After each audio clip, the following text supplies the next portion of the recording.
मोदी ने बोला एक है तो सेफ है। मोदी जी सुनो, अनेक है तो अखंड है, संविधान है तो सम्मान है, अंबेडकर जिंदा है तो गोडसे मुर्दा है। तुम्हारी हर बात का वैक्सीनेशन मेरे पास है। मैं नहीं मानता तुम्हारे को, मैं तुम्हारी आइडियोलॉजी को नहीं मानता। मैं तुम्हारे साथ जब तक जिंदा हूं तुम्हारे से खिलाफ लड़ता था, लड़ता रहूंगा इंशाअल्लाह ताला। जब वक्फ बिल पेश हुआ तो उद्धव ठाकरे के एमपी नहीं थे लोकसभा में, मैं देखा हूं। जब वक्फ का बिल पेश हुआ तो कौन लड़ रहा था? उस वक्फ के कानून के इंट्रोडक्शन पर असदुद्दीन ओवैसी अकेले लड़ रहा था। मेरे भाई, ये वक्फ का कानून मस्जिदों को छीन लेगा अगर यह कानून बनता है, ईदगाह की जमीन को छीन लेगा, कब्रिस्तानों को छीन लेगा। इतना गंदा बिल बनाया गया। अगर यह बिल हुकूमत नरेंद्र मोदी लेकर आएगी, जो एहतजाज CAA में हुआ उससे डबल एहतजाज पूरे भारत में होगा। सुन लो नरेंद्र मोदी इंशाअल्लाह ताला। तो 20 तारीख को आसमानों पे क्या दिखेगा और कैसा दिखेगा? ऐसा डाल के जीप जीप जीप पूरा सबको काट देने का। अरे अभी नो बोलेंगे, हम ऐसा बोले, पतंग बोल रहा हूं मैं। ये तो मीडिया वाले बोलेंगे ओ ऐसा काट, नो नो पतंग। कल कहां जलसा है? कल गंजे शहीदा में है। मीडिया वालों को भी रिक्वेस्ट करूंगा, कल आओ ना प्लीज, कल भड़काऊ भाषण होगा। आप जानते हैं कि मजलिस इत्तेहादुल मुस्लिमीन ने औरंगाबाद सेंट्रल से दोबारा जनाब नासिर सिद्दीकी साहब को यहां से अपना उम्मीदवार बनाकर पेश किया। आप ये भी जानते हैं कि महाराष्ट्र के इस असेंबली इंतखाबात में मजलिस इत्तेहादुल मुस्लिमीन ने 16 उम्मीदवारों को इस विधानसभा के इलेक्शन में उतारा। यकीनन ये हमारे लिए एक आसान फैसला नहीं था, ख़ास तौर से हमारे छोटे भाई समीर साहब के लिए।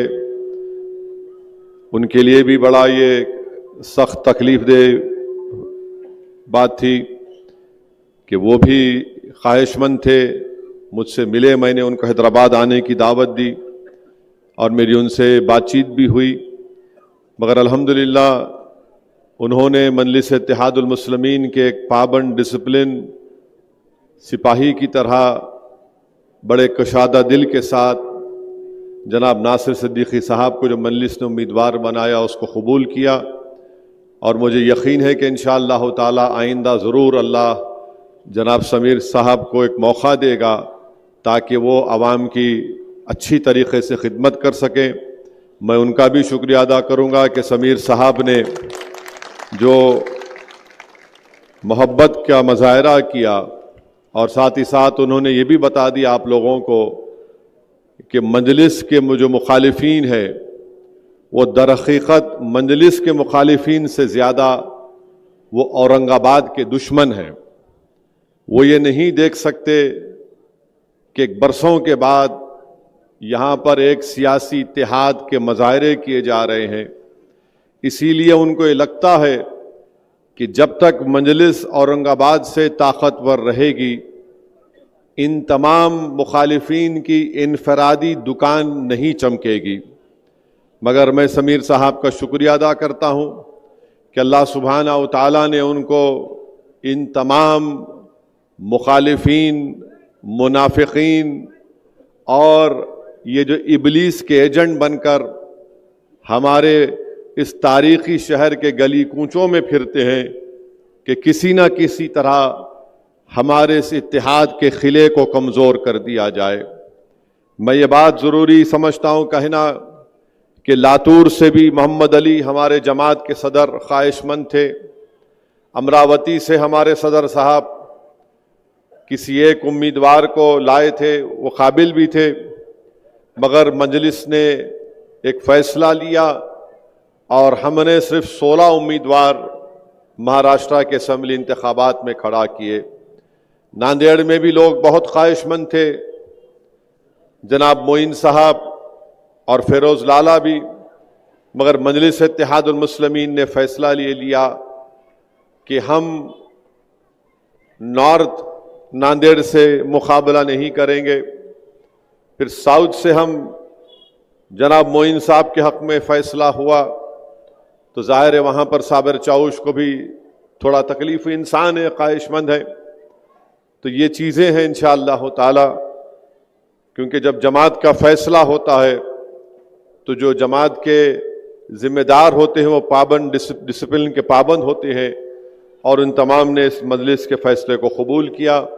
मैं इनका दिल की गहराइयों से तमाम मजलिस के उन तमाम अराकीन का जिन्होंने मजलिस के इस फ़ैसले को कबूल किया, यकीनन इंसान है, हर एक की ख्वाहिश होती है, मगर मजलिस ने एक सियासी हकीकत को सामने रख कर फ़ैसला लिया, और मुझे यकीन है कि इंशाअल्लाह ताला इससे जमात और मजबूत होगी।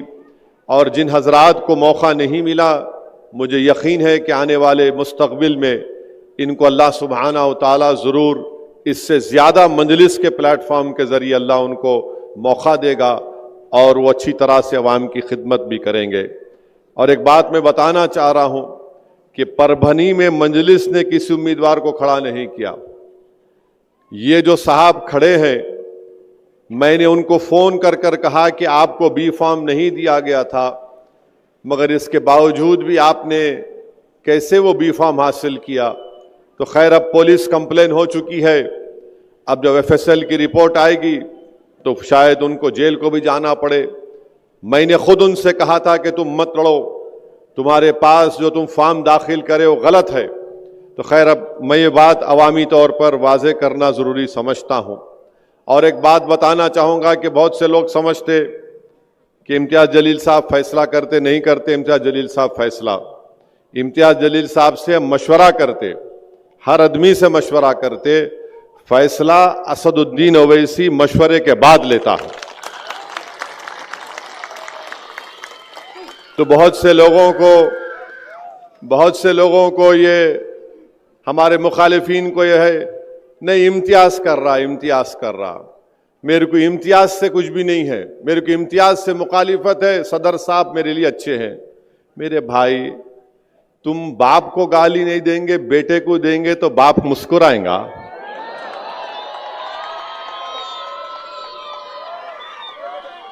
आप किसी एक ताकतवर खूबसूरत घर आपने तामीर किया मजलिस का, यहां पर औरंगाबाद में बड़ी शानदार इमारत आपने खड़ा की। इसमें हमारे बुजुर्गों की, नौजवानों की, माँ और बहनों की कुर्बानियां हैं। अब जब हमारी इमारत मजबूत होते जा रही तो इस इमारत पर आकर कोई पत्थर फेंक रहा है, नहीं, मेरे को सदर साहब से कुछ नहीं, इमारत पे पत्थर फेंक रहा हूं मैं, ये कैसे हो सकता है? तो मेरी आप तमाम से गुजारिश है, ये एक ताकतवर इमारत की बुनियाद आपने रखी, और सरजमीन तेलंगाना के बाद अगर कोई ताकतवर जगह मजलिस की है तो ये औरंगाबाद की सरजमीन है, अल्हम्दुलिल्लाह। तो मेरे अजीज दोस्तों और बुजुर्गों, अब इंतखाबात की बात होगी। 9:12 हुए हैं, 9:15 नहीं हुए। ये बात करे कि मीडिया वालों को 15 मिनट से बड़ी मोहब्बत हो गई। क्या है नहीं मालूम, 15 मिनट से इनको इतनी मोहब्बत। तो खैर, अभी 9:12 हुए। मेरे अजीज दोस्तों और बुजुर्गों, 20 नवंबर के दिन इंतखाबात की रायदही का दिन है, और सेंट्रल में नासिर सिद्दीकी साहब का नाम मशीन में 12वें नंबर पर है, और ईस्ट में इम्तियाज जलील साहब का मशीन में नंबर 6 नंबर पर है। तो मैं हमारे बुजुर्गों से, हमारी इज़्ज़तदार माँ और बहनों से, नौजवानों से, तमाम औरंगाबाद के वोटर से अपील कर रहा हूं कि इन दोनों असेंबली हल्के जात से आप मजलिस के उम्मीदवारों को कामयाब करके आप यहां से उनको अपना MLA बनाइए, ताकि वो महाराष्ट्र की विधानसभा में जाकर आपकी आवाज बन सके। देखिए, ताकतवर और कमजोर में फर्क होता है। ताकतवर यह बोलता है कि मैं इलेक्शन जीतूंगा। नासिर सिद्दीकी बोल रहे हैं मैं इलेक्शन जीतूंगा, यह ताकतवर बोल रहा है। समीर बोल रहा है कि मेरे को टिकट नहीं मिला, वक्तिया तौर पे तकलीफ हुई, मगर मेरी जमात जीतेगी। इम्तियाज जलील ये कह रहे हैं कि मैं सेंट्रल से एमएलए था, अल्लाह ने और आपने मुझे कामयाब किया, फिर मुझे अल्लाह और यहां की आवाम ने मुझे एमपी बनाया, फिर अल्लाह का फैसला हुआ, मैं कामयाब नहीं हुआ। ये तमाम मुखालिफीन और मुनाफिकीन की साजिशों की वजह से मैं अब फिर जमात ने मुझे मौका दिया, इससे मैं लड़ूंगा और कामयाब होऊंगा। अब जो कमजोर होता है वो क्या बोलता है, मैं जीतूंगा नहीं, मैं इसको हराऊंगा। समझे आप? जीतने वाला क्या बोलता है, मैं जीतूंगा। जो कमजोर होता है जहनी तौर पर भी, किरदार के तौर पर भी, वो कहता है नहीं, मैं इसको हराऊंगा।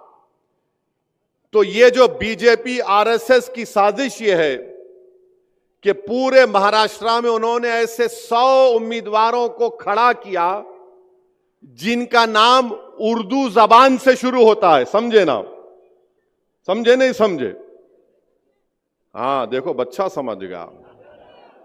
तू बहुत बड़ा लीडर बनेगा इंशाअल्लाह औरंगाबाद में।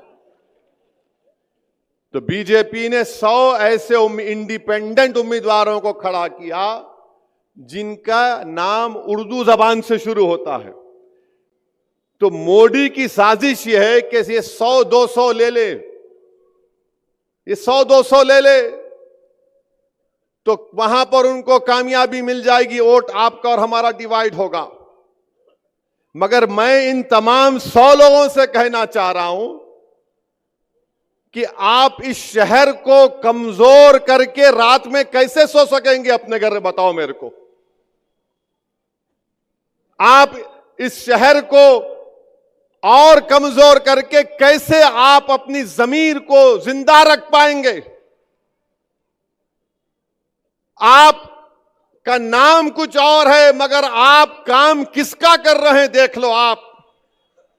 आप जीतने के लिए नहीं लड़ रहे हैं क्योंकि आप कमजोर हैं, आप हराने के लिए लड़ रहे हैं। आपकी पूरी सोच यह है कि मोदी जीते, मजलिस ना जीते, कोई भी जीते मगर मजलिस ना जीते। मैं इन लोगों से कहना चाह रहा हूं, यह शहर सबका है। तुम अपना जमीर को कैसे जिंदा रखोगे? तुमको रात में नींद कैसे आएगी अगर तुम ये जो काम करने जा रहे हो?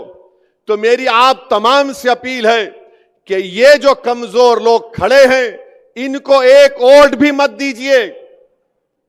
देखिए, मैं आपको याद दिला रहा हूं कि 20 साल के बाद Imtiaz Jaleel member of parliament बनकर दिल्ली की पार्लियामेंट में गया तो महाराष्ट्र की सियासत में एक हलचल आई, एक जलजला आया। मगर जब 2024 का चुनाव आया तो सब मिलकर इम्तियाज जलील को हराने में लग गए। मेरी आपसे गुजारिश है, कैसा उन्होंने क्या? नहीं जीतता ही ने, कंफ्यूजन पैदा कर दिए, लोगों के दिलों में जाकर एक फुला पैदा कर दिए, कैलकुलेशन है, ये है वो है। अभी भी ये लोग क्या करेंगे? जैसा 20 तारीख को पोलिंग है, ये 15 तारीख से ये इबलीस की औलाद आकर बोलेगी, ये इबलीस की औलाद आके बोलेगी, अरे कैसा जीतते जी, कैसा जीतते। फिर और एक उन्हें बीमारी लेके आते, इन्हों गवर्नमेंट बनाते क्या? इन्हों सरकार तो नहीं बनाते, उन्हों बनाते, उनको तो भी वोट दिए तो फायदा होता। मैं इन तमाम लोगों से कहना चाह रहा हूं, तुम्हारी हर बात का वैक्सीनेशन मेरे पास है। तुम जो वायरस पैदा करना चाहते हो ना 15 तारीख से, उसका इंजेक्शन मैं अभी से दे के जा रहा हूं यहां पे। और वो इंजेक्शन ये है कि इत्तेहाद और इत्तेफाक, जब आप में इत्तेहाद और इत्तेफाक मजबूत होगा तो ये जो लोग 15 तारीख से शुरू कर देंगे वायरस फैलाना, इन्हों जीतते क्या, इन्हों सरकार बनाते क्या। अरे जालिमों, तुम जिसके नाम पर जो जो सौदे करे हो मैं जानता हूं। तुम्हारी एक एक चीज को अगर बयान कर दूंगा ना तो तुम्हारा इस शहर में रहना मुश्किल हो जाएगा। मगर मैं अदब के दायरे में रहकर कह रहा हूं कि तुम 15 तारीख से जो काम करना चाहते, मैं तुमको पूछ रहा हूं, ये 5 साल में पहले मुख्यमंत्री कौन बने? उद्धव ठाकरे बने, शरद पवार उनके साथ, कांग्रेस उनके पास, गवर्नमेंट गिरी, शिंदे बने, फडणवीस बने, अजीत पवार बने। अब बताओ तुम क्या कर रहे थे? अब 15 तारीख से शुरू करेंगे ये वायरस फैलाना, कोविड के जैसा,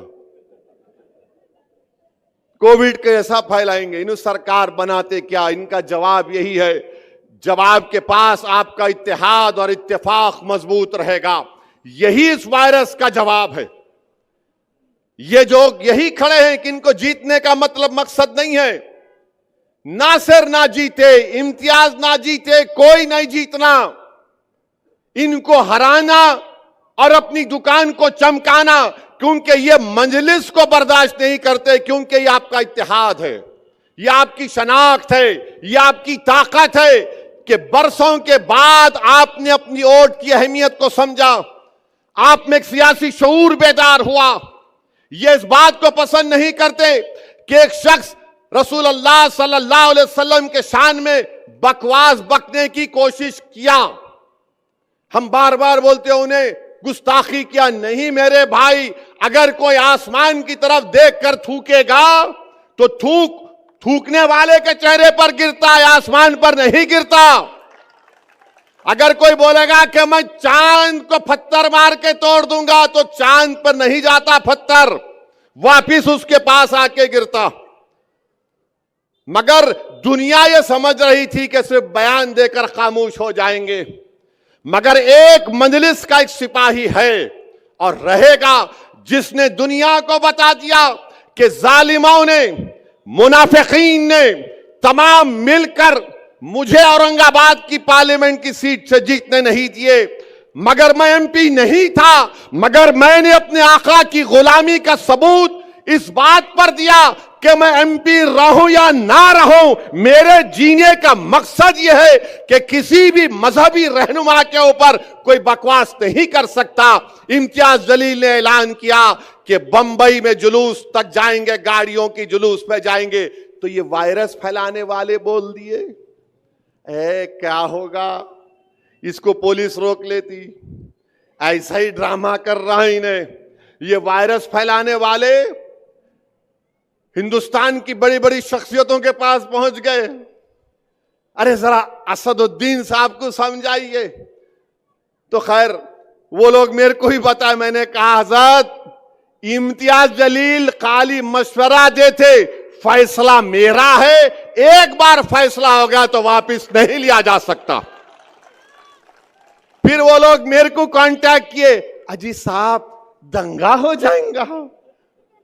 मिला दंगा होगा? कैसे दंगा होगा बताओ?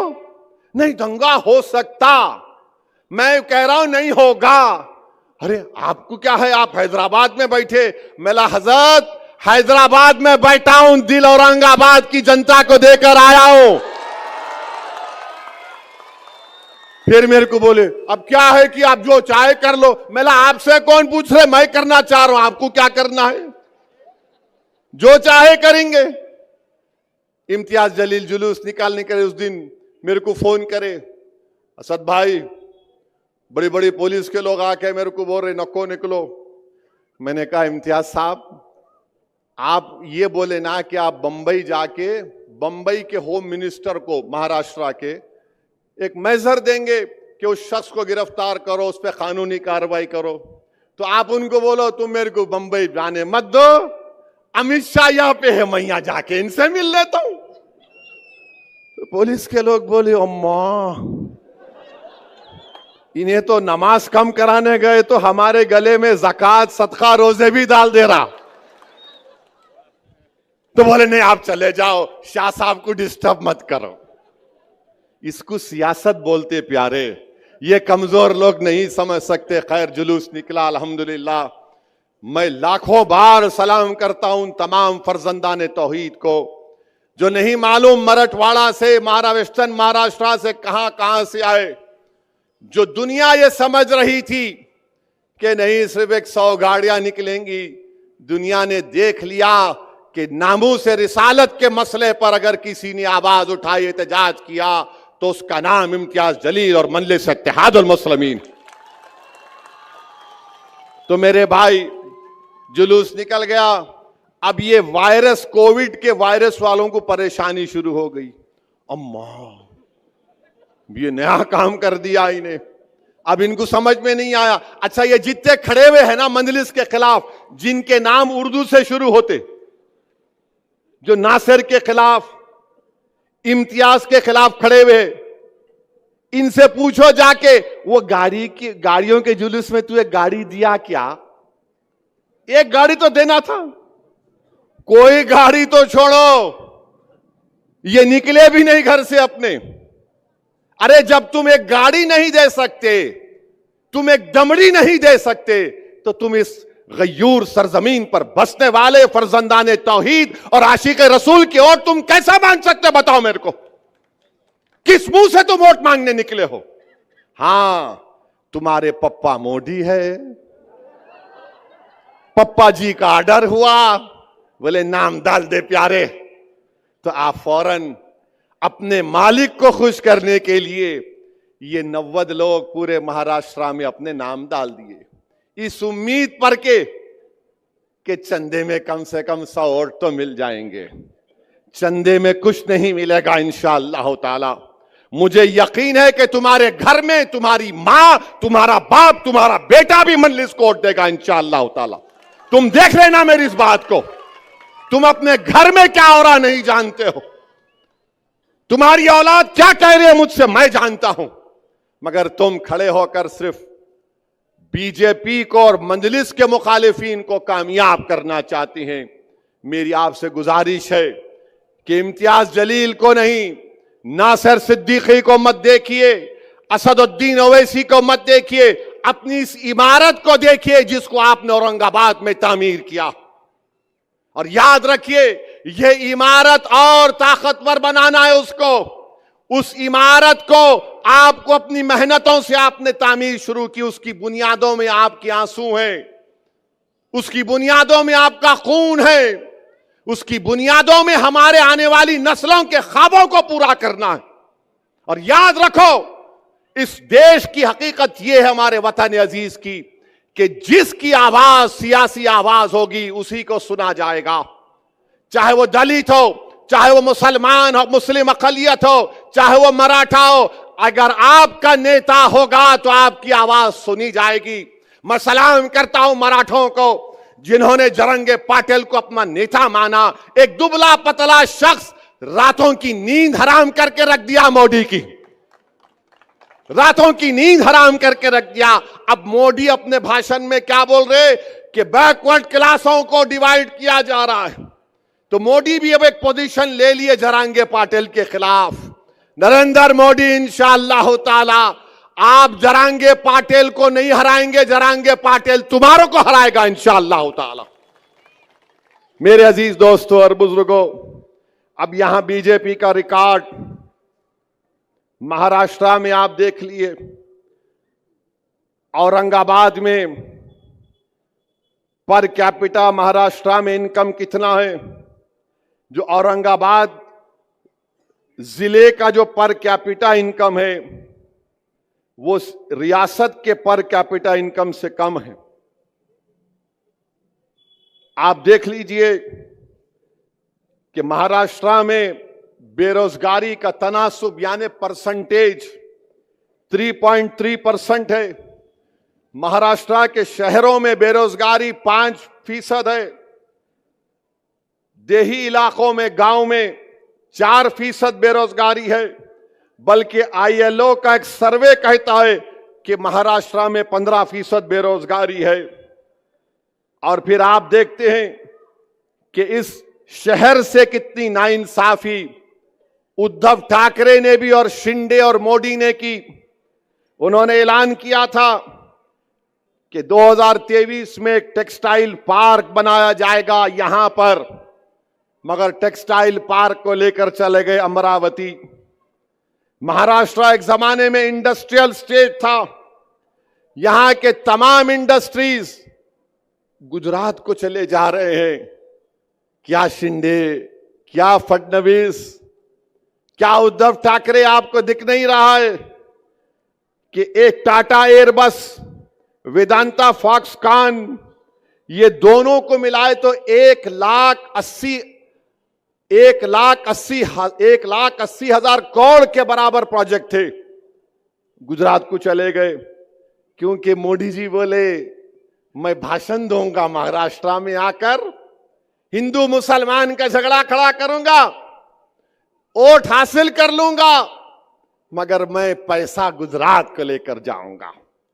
फिर आप महाराष्ट्र की इकोनॉमी देख लीजिए, 2014-19 में 6% ग्रोथ थी, 2019 और 24 में सिर्फ 4.5%। इस साल इकोनॉमी सिर्फ 5.6, मगर आप इन्फ्लेशन को अगर आप ले लिए तो 0.4% बढ़ा। आज भारत के प्रधानमंत्री जनाब नरेंद्र मोदी बड़ा भाषण दिए, उस पर भी आता हूं जरा उस पे। महाराष्ट्र में 2023 में 2850 किसानों ने खुदकुशी कर ली। मैं नरेंद्र मोदी से, अमित शाह से, शिंदे से, फडणवीस से कह रहा हूं, तुम एक खुदकुशी करने वाले किसान के घर को क्यों नहीं गए? तुम बड़े बड़े भाषण देते हो, लंबी लंबी झूठ बोलते हो। महाराष्ट्र में 2023 में 2850 किसानों ने खुदकुशी कर ली। खुद इस डिवीजन में इस साल 2024 के 6 महीने में 430 किसानों ने खुदकुशी कर ली। अरे ये जो उम्मीदवार नासिर के खिलाफ खड़ा है, ये जो उम्मीदवार इम्तियाज जलील के खिलाफ खड़ा है, ये जो उम्मीदवार वेस्ट औरंगाबाद से खड़ा है, अरे 6 महीने में इस डिवीजन में 430 किसानों ने खुदकुशी कर ली। अगर वो किसान जो खुदकुशी किया तुम्हारा भाई, तुम्हारा रिश्तेदार होता तो तुम्हारे दिल पर क्या गुजरती? तुमको क्या मोहब्बत किसानों से? फिर आप देख लो महाराष्ट्र में, एक जमाने में महाराष्ट्र में एग्रीकल्चर प्रोडक्टिविटी बड़ी हाई होती थी, ज्यादा होती थी। अब महाराष्ट्र में चावल, वीट, धान, ये सब खाली 1/3 हो गई। आंध्रा, हरियाणा, तेलंगाना इससे ज्यादा पैदा करता है। अब बोलो मोदी, बोलो शिंदे, बोलो फडणवीस, इस बारे में नहीं बोलेंगे। फिर महाराष्ट्र में जो जमीन है, जो जिरात की फार्म साइज है, बहुत छोटा है। 73% लैंड होल्डिंग जो 1 हेक्टर पर है, 1 हेक्टर पर है। फिर आप देखिए मोदी आकर बड़ा बड़ा भाषण देकर गए। महाराष्ट्र में 2023 में सबसे ज्यादा हेट स्पीचेस महाराष्ट्र में हुए। फिर महाराष्ट्र में सबसे ज्यादा लोग दंगों में पकड़े गए 2022 में। महाराष्ट्र का बजट आप देख लो, एग्रीकल्चर में 15% कम कर दिया गया, सेहत और फैमिली वेलफेयर में 9% कम कर दिया गया, शहरी विकास अर्बन डेवलपमेंट में 27% कम कर दिया गया। और उसका नतीजा क्या निकला कि यहां पर पीने का पानी नहीं है औरंगाबाद। मोदी जी आएंगे औरंगाबाद को तो नरेंद्र मोदी अपने हेलीकॉप्टर को जहां कचरा डाल रहे ना, वहां उतारना। तुम वहां अपने हेलीकॉप्टर को उतार के बगैर नाक को हाथ लगाए मोदी जी आप आना। यहां पे, यहां बैठे तो बो आ रही है, और बोल रहे हम सब चीज कर दिए, हम आसमान से तारे तोड़ के लाए, कुछ नहीं हुआ। फिर आप देखिए एससी, एसटी, ओबीसी, माइनॉरिटी के बजट को कम कर दिया गया। और आपको मालूम हर साल महाराष्ट्र में करीब 60,000 करोड़ रुपए खाली इंटरेस्ट पर जो पैसा दिया जाता है वो महाराष्ट्र की सरकार देती है। जो कर्जा लिया गया करीब 60,000 करोड़ सालाना दिए जाते हैं। अच्छा, ये शिंदे बोल रहे मैं लाडली बहना दिया, अच्छा किए, जेब से दिए, घर का पैसा है तुम्हारे, पब्लिक का पैसा है, जिसको मिला बहुत अच्छा है, जिसको मिला मिलके भी आप किसको बटन दबाएंगे? हमारी मां और बहनें भी ऊपर बैठी हुई हैं, अगर आपको मिले 1500 रुपये तो बोलना thank you but we'll vote for MIM only. इन्हों अपने जेब से दे रहे क्या?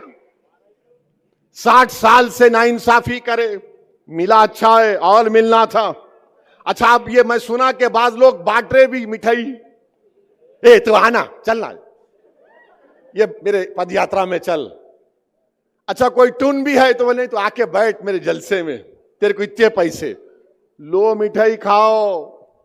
इनका ने बहुत आया मोदी के पास से, मिठाई खाओ बोल रहा हूं मैं। अब मिठाई गुलाब जामुन भी हो सकती, जो जो दे रहे खाओ, छोड़ो मत, यही मौका है खींचने का। फिर आप देखो माइनॉरिटी का बजट सिर्फ 975 करोड़।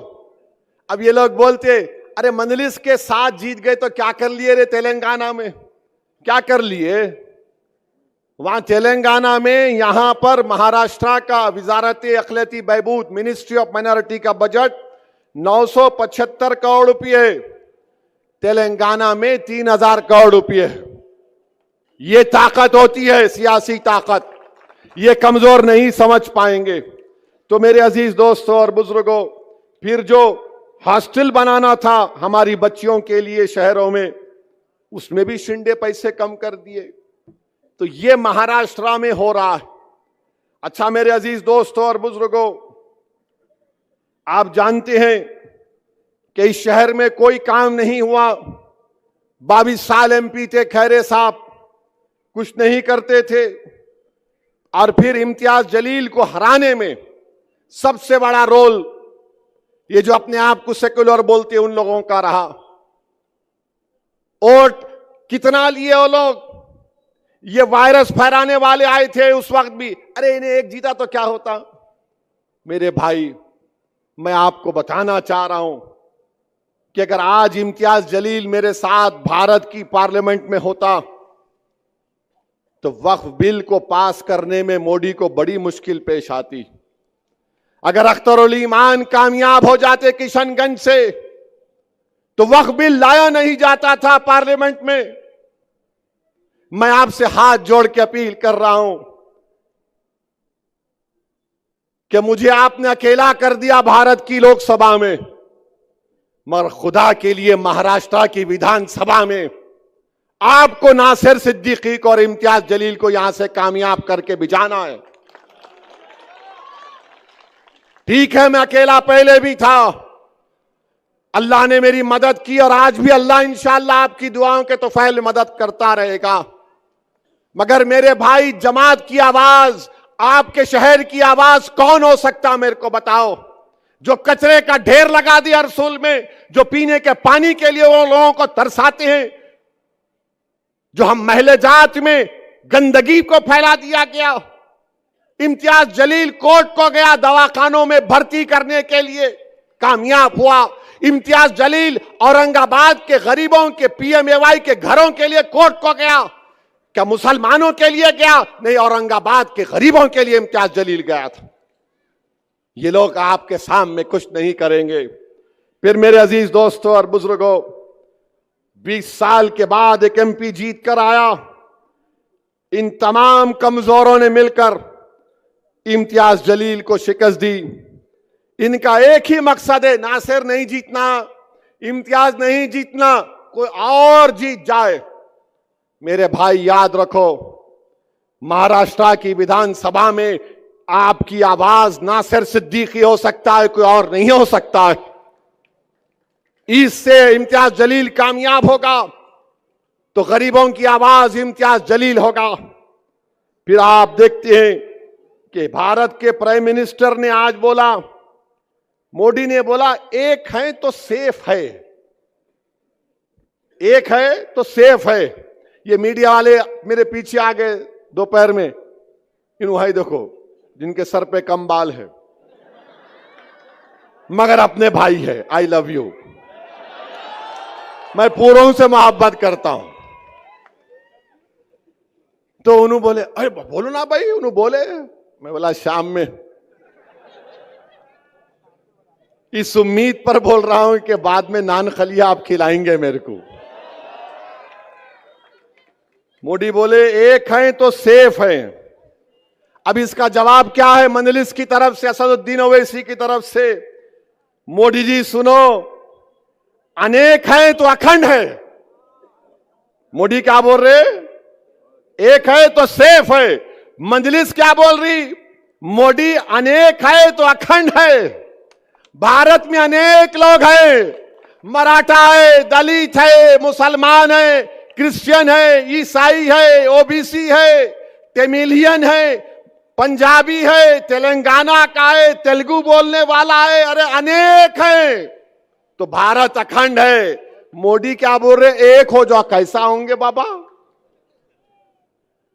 कोई अपने कल्चर को छोड़ेगा, कोई अपनी गुजराती तहजीब को छोड़ेगा।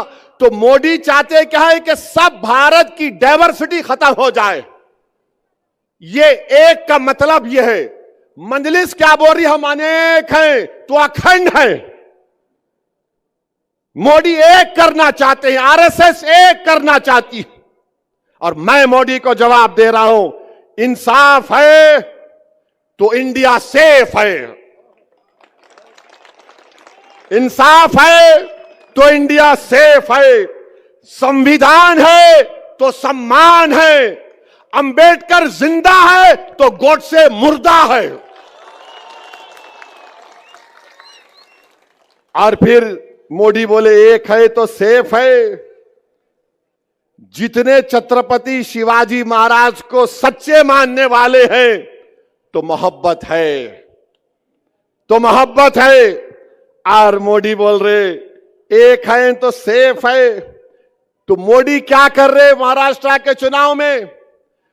मोदी एक काम कर रहे हैं कि मराठा वर्सेस ओबीसी कर रहे हैं। मोदी क्या करना चाहते हैं? मैं हमारे ओबीसी भाइयों को बोल रहा हूं कि इसकी साजिश में मत आओ आप। ये एक की बात कर रहा है, हम अनेक की बात कर रहे हैं। ये लड़ाना चाहते हैं, एक के नाम पर सबको लड़ाना चाहते हैं। आप इनकी साजिशों में मत आओ। अच्छा मोदी जी ये तो बताओ, एक है तो सेफ है, तो आपने क्यों कहा था 2024 के पार्लियामेंट के इलेक्शन में राजस्थान में आपने हिंदू बहनों से कहा था कि आपका मंगलसूत्र निकाल कर मुस्लिम औरतों को दे दिया जाएगा? और आप आज महाराष्ट्र में आके बोल रहे एक है तो सेफ है।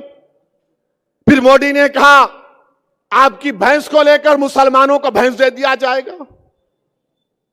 मोदी ने कहा था कपड़े देखकर पहचानो। अगर एक है तो सेफ है तो बताओ मोदी, आपके घर से चंद मिनट के फासले पर दिल्ली की सड़कों पर किसका खून बह रहा था? किसको बेघर कर दिया गया था? इसका बात नहीं करेंगे। और फिर मोदी बोलते एक है तो सेफ है। मोदी जी वो इतने 4 साल से चीन जो कब्जा करके बैठा हुआ है, तो अब कल से भाजपा वाले बोलेंगे ए ओवैसी क्या बोल रहा है? डेप्सांग डेमचाक पोंगसांग सू में चीन पीछे हट गया। चीन पीछे हट गया, अब वहां पे बर्फ है। 25 पेट्रोलिंग पॉइंट पे हम नहीं जा सकते। मैंने नहीं कहा, लद्दाख की एसपी ने कहा, मोहतरमा ने कहा। तुमने डेमचाक डेमसांक में बफर जोन बना दिए। क्यों बनाए तुम बफर जोन? किसी के बाप की जमीन नहीं, भारत की जमीन है वो। तुमने डेमसाक डेमचाक लद्दाख का नाम लेकर तुमने चाइना को अरुणाचल प्रदेश में यांगजी में वहां पर पेट्रोलिंग राइट्स दे दिए। कहां अरुणाचल, कहां लद्दाख? और इसी पार्लियामेंट में राजनाथ सिंह ने खड़े होकर अरुणाचल प्रदेश के यांगसी के बारे में कहा था, चाइना यूनिलैटरली हमारे बॉर्डर को बदलना चाहता है। आज मोदी चाइना को अरुणाचल प्रदेश में पेट्रोलिंग के राइट्स दे दिए। और फिर मोदी क्या समझते कि जो मेरे को मान लिया उन्हें देशभक्त है, जो नहीं माना उन्हें देशभक्त नहीं है। मैं आपको नहीं मानता मोदी जी, क्या करेंगे आप? मैं देशभक्त हूं, मैं नहीं मानता तुम्हारे को, मैं तुम्हारी आइडियोलॉजी को नहीं मानता। मैं तुम्हारे साथ जब तक जिंदा हूं तुम्हारे से खिलाफ लड़ता था, लड़ता रहूंगा इंशाअल्लाह ताला। मैं नहीं मानता तुम्हारी आइडियोलॉजी को जो लोगों के दिलों को तोड़ती है। मैं नहीं मानता तुम्हारी आइडियोलॉजी को जो लोगों की नफरत की दीवारों को उठाती है। मैं नहीं मानता तुम्हारी सोच और फिक्र को जो भारत को कमजोर करना चाहती। मगर मोदी क्या बोलते? मेरी तारीफ करो, तुम देशभक्त हो। और by the way China Modi का दोस्त हो चुका है आजकल। मेरे अजीज दोस्तों और बुजुर्गों, मैं आपको बताना चाह रहा हूं कि आज नासर के खिलाफ भी कैंडिडेट है। कौन है उन्होंने? क्या शिवसेना वाले उद्धव ठाकरे, सॉरी 2 शिवसेना हो गए, दोनों मिलके घी चाट रहे। एक घी खा लिए, एक चाट रहे। किसने CAA बिल की तायीद की थी पार्लियामेंट में? किसने NRC की तायीद की थी? किसने ट्रिपल तलाक की तायीद की थी? किसने UAPA के कानून की तायीद की थी? किसने, जब वक्फ बिल पेश हुआ तो उद्धव ठाकरे के MP नहीं थे लोकसभा में, मैं देखा हूं। कोई उद्धव ठाकरे के MP नहीं थे लोकसभा में, पूरे बाहर चले गए। जब वक्फ का बिल पेश हुआ तो कौन लड़ रहा था? उस वक्फ के कानून के इंट्रोडक्शन पर असदुद्दीन ओवैसी अकेले लड़ रहा था।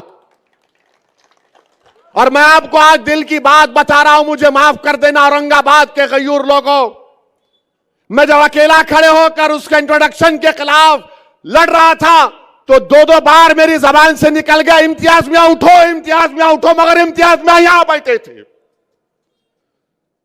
मेरे भाई, ये वक्फ का कानून मस्जिदों को छीन लेगा अगर यह कानून बनता है।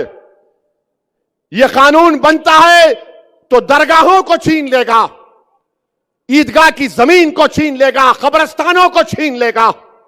इतना गंदा बिल बनाया गया। बताओ, अगर तुम्हारी आवाज होती भारत की पार्लियामेंट में, इम्तियाज अख्तर अली मान अगर कामयाब हो जाते, किसका फायदा होता? आपका होता, संविधान का होता, जमहूरियत का होता। मगर ये कोविड का वायरस फैलाने वाले हमारी सफों में निफाक पैदा कर दिए। इस तरह का वक्फ का बिल पेश किया गया भारत की पार्लियामेंट में। मेरे अजीज दोस्तों और बुजुर्गों, इस कानून के खिलाफ हमको और आपको खड़े होना है। और मुझे यकीन है कि अगर ये बिल हुकूमत नरेंद्र मोदी लेकर आएगी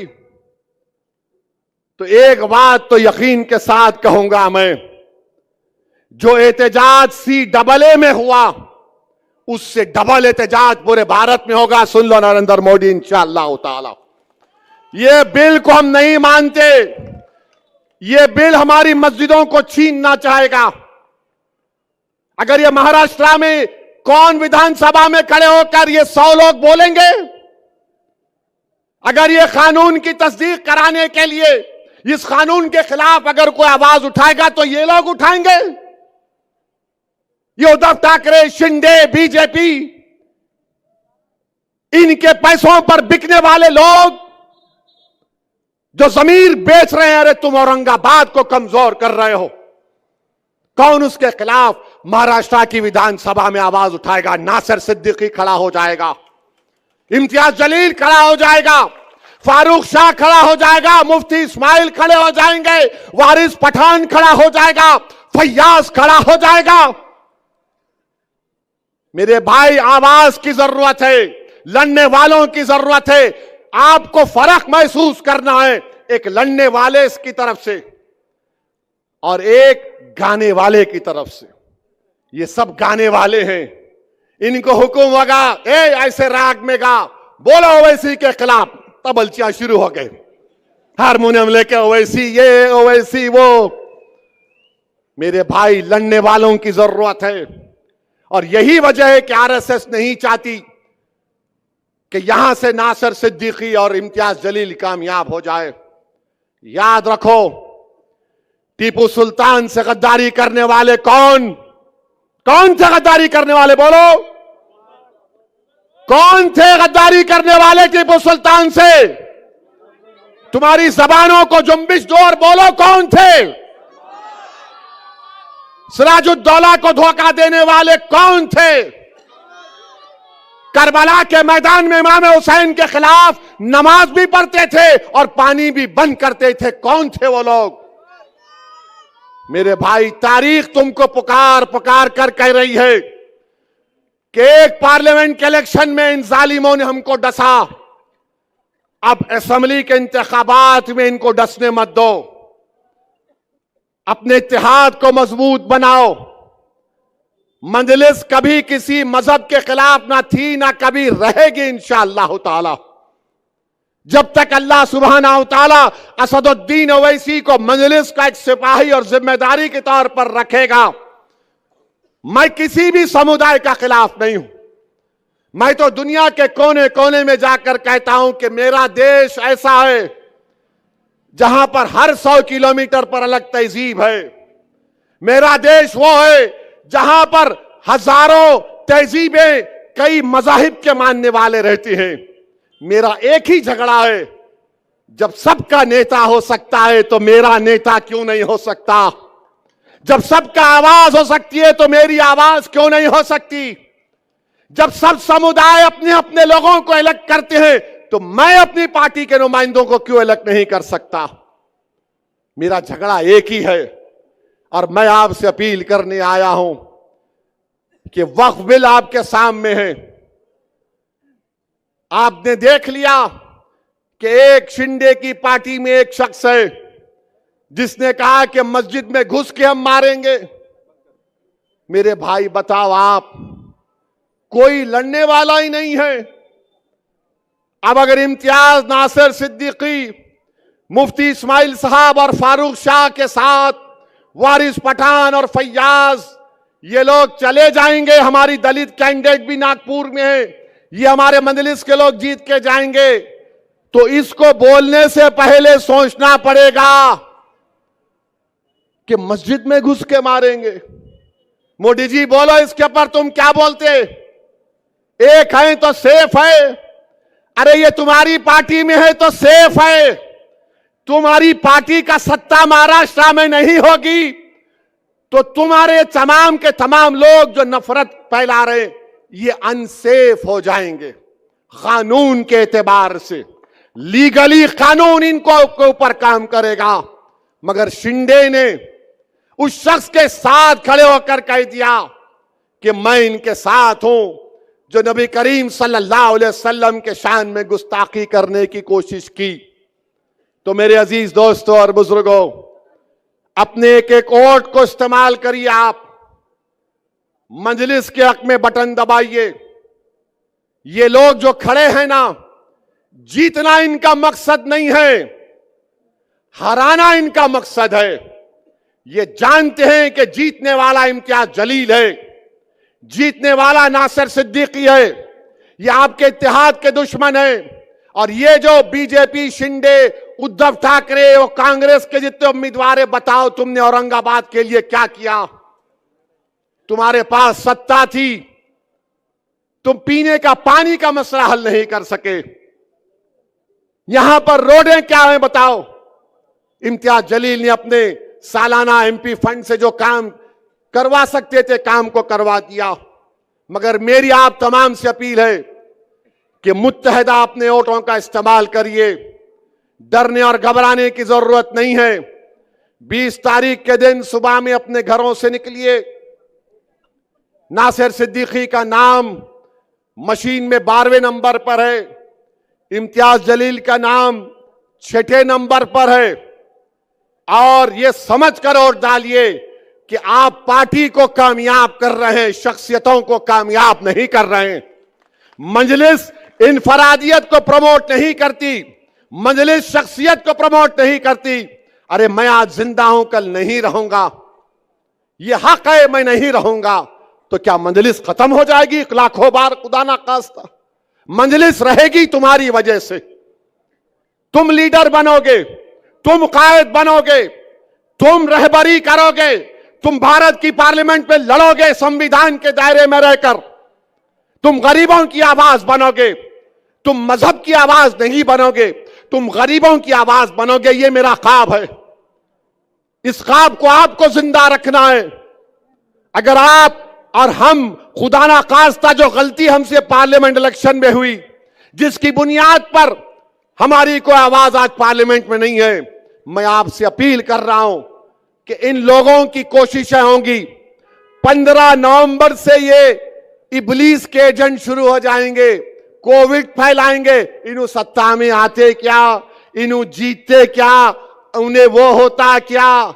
मैं इन लोगों से कह रहा हूं, मैं अपनी जिंदगी के फैसले इस बुनियाद पर लिया हूं कि अल्लाह की जात पर अटूट तवक्कल करता हूं। मेरी नीयत में इखलास होता है और उसके बाद हम फैसला ले लेते हैं। तुम अगर दिल और दिमाग से पूछोगे तो तुम्हारा दिमाग बोलेगा 1 + 1 = 2, दिल बोलेगा 1 + 0 = 100। कूद जा प्यारे आग में, डरने की क्या बात है। याद रखो, अपने दिल की आवाज पर फैसला करो, अपनी जिंदा जमीर पर फैसला करो। हराओ बीजेपी को, हराओ मोदी को, हराओ शिंदे को, इन तमाम पार्टीज को हराओ। अगर मजलिस के एमएलए जीत कर जाएंगे, अगर मजलिस के एमएलए जीत कर जाएंगे महाराष्ट्र की विधानसभा में, तो इंशाअल्लाह ताला मैं आपसे वादा कर रहा हूं, हम सेकुलरिज्म को मजबूत करते थे, सेकुलरिज्म को ही मजबूत करेंगे इंशाअल्लाह ताला। कल कहां जलसा है?